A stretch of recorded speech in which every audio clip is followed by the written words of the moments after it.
Hi guys, today is Thursday the 29th of May. It's the end of the Book-a-thon week, where every single org throughout the world has been desperately trying to sell copies of Dianetics. Okay, we set a few signs up outside the org, and Mark Goddard came out and said if we're not gone in 2 minutes he's going to be calling the police. Still here, the police haven't arrived, they've gone past a couple of times, so looks like we're going to be here for a bit.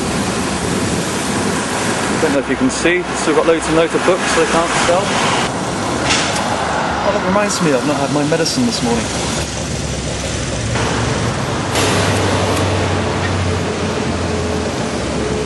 Now, if you look in the org, you can see boxes of Bridge Publications books. Having severe difficulty trying to upload them by the looks of it. Okay, it's now coming up to 12 o'clock. Tim's noticed they've taken the copies of the books off the stress test cart, so whether that's in preparation of taking it out for a couple of hours before the stats have to be phoned in, I don't know.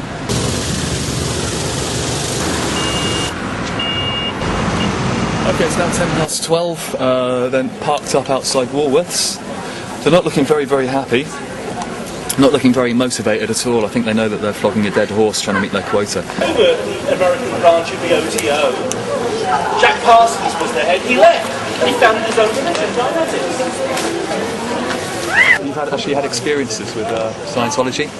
Yes, my friend Joy, went to about 3 meetings because he was curious, and then they bombarded him with letters and phone calls, and that's been going on for about a year, even though he's asked them to stop and leave him alone. Right, how many letters, phone calls would you say he gets per week? Probably about 3 letters and 5 phone calls a week. So you're talking about more or less every single evening on a weekday? Yeah. And it's been going on for over a year? Yeah, even though he's asked them to stop. Hey mate, alright? Just turn that off for a minute. Sure, I'm going to record the audio, but I won't record your face. They have a right to their view, he has a right to his view. They called a number on a mobile, which could have been a police number. After I shouted out, it wasn't this man, it was me who shouted out, and I just basically asked the question saying why the person who wrote that book, L. Ron Hubbard, was a practicing Satanist. It's that they do suffer harassment, but it's actually from passers-by. There's a lot of people that have been hurt by Scientology in the past. They see us protesting against them, and suddenly they release 10, 15, 20 years of frustration and anger at these guys. We try and calm them down. The last protest, there were some 12-year-old kids who started throwing stones at the cart. I actually told them off, don't all we're here for is to give the general public a balanced information. We've got leaflets, we ask them to read the literature from the Scientologists and also our leaflets, and then for them to make a balanced decision. And if they want to join a dangerous brainwashing cult, that's fine, that's up to them. But they need to know the facts first. These people were just standing by like a continue with that. And I'm just a member of the public, but I know a little bit about Scientology. I know the guy was a Satanist, and I know terrible things were done, and so I got a bit excited. I didn't abuse, I never used the F word, but I just said, why are you selling books by a man who's a practicing Satanist? It could be construed as threatening, okay, and this business with filming could be construed as that you're deliberately filming it. You're not like filming the general public, you're deliberately filming these. Well, it's because I'm doing an online documentary. It's in the public interest about the cults and the way that they operate in the Plymouth city centre. I mean, they're actually breaking the law at the moment.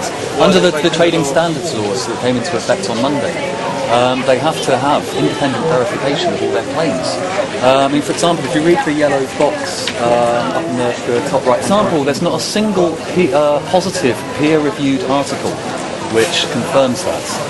It's only written by L. Ron Hubbard. The same way as all the claims in their book. And under the law on Monday, they should have Scientology in the stress test card. They should mention they're Scientologists and they're trying to recruit to Scientology. And they also should have as well under the law, this is for entertainment purposes only, if they cannot back up the claims. All we're concerned is that under the Public Order Act, you don't do anything that could cause harassment, alarm and distress, or anything disorderly. Right? People don't feel uncomfortable. We don't do that. We cannot control members passing by. Yeah, that's what I'm concerned about. As long as you don't do that, But at the end of the day, everyone, including these people, members of the public, they feel harassed, alarmed and distressed by your actions, then we'd have to look into that. Absolutely no problem. If that I'm happens, fully aware of it's that. effective. If people are scared of us, then they're not going to listen to us, are they? So it's not in our interest. CCTV cameras all the time. Yeah. Sure, no problem. Scanning around, alright? Okay, have a good day, yeah? No problem. Cheers. And once you do the stress test, like, I must be really on the verge of something. Yeah. Exactly. Well, that's it. It's a sales technique. It's really good. It's like a It's money though, wouldn't you? Wait, it's like a builder going around your house and like, look, all that plaster's blown, Yes. your roof's about to collapse. That's and right. Oh yeah.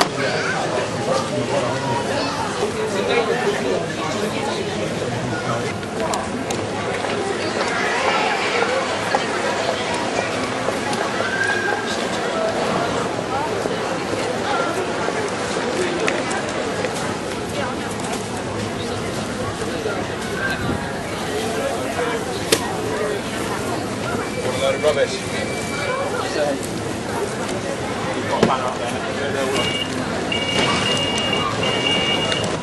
The worst night.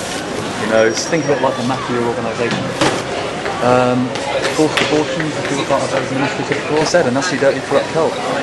We're trying to put them out of it. 25 to 2, they, after not being able to sell a single copy of Dianetics and being very, very miserable about protesters being nearby, they seem to be packing up. So we're going to follow them back to the org and get ready for the 2 o'clock downstairs.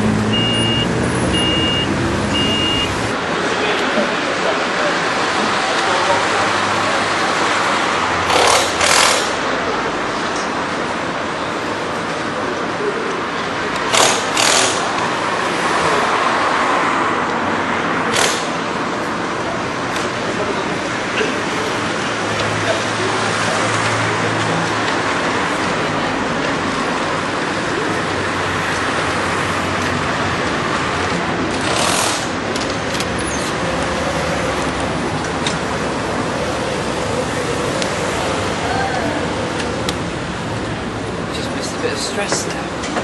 Did you talk about it afterwards? Yeah.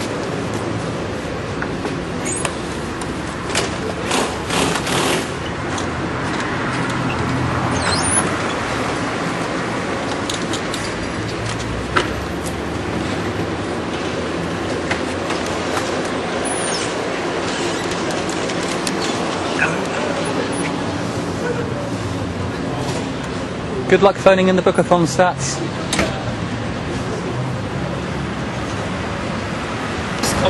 There were two of them. There were two of them pushing it up the hill. Yeah. So I was made a comment. Is that a bit heavy with all those unsold books? And she just went off. What did she say? Well, you know, they're not stressed or anything, these Scientologists. And she went, don't you ever talk to me. Right?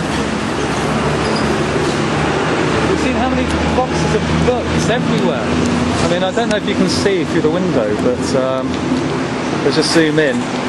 There's a lot of books there. You can't really see too much with the reflection. You can see Viv stacking up boxes of books. They're just overloaded. It looks as though they've had another delivery. No wonder they're stressed. Maybe they should take a free stress test.